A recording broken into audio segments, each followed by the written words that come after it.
For Microphone Monday, let's talk about USB versus XLR microphones. I am talking into the Shure MV7 via USB into my phone. USB microphones are best for solo podcasters that are only recording their own voice on their end, either just themselves on the podcast or if their guest is remote. USB microphones just plug straight into your computer.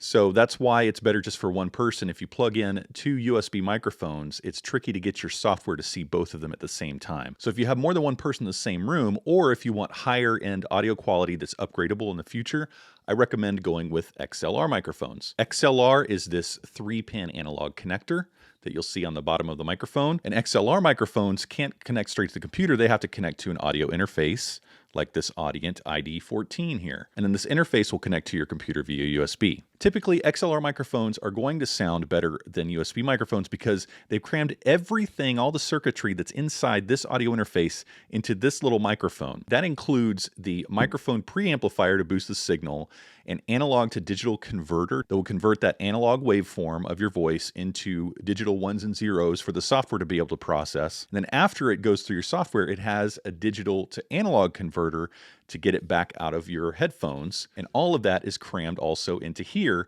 but there's only one channel instead of two.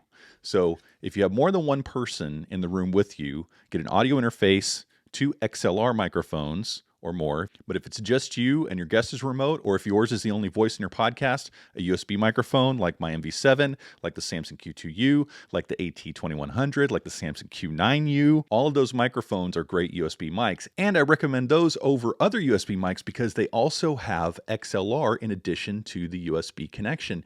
So you can use it either by itself straight in your computer, or you can upgrade to an audio interface later and use it with additional microphones. Like I've said before, everything has trade-offs. So if you want better audio quality, you're going to end up with more cables, more stuff on your desk, but the convenience of an all-in-one USB mic is not going to sound quite as good. So that covers USB versus XLR mics. Next time we'll talk about dynamic versus condenser.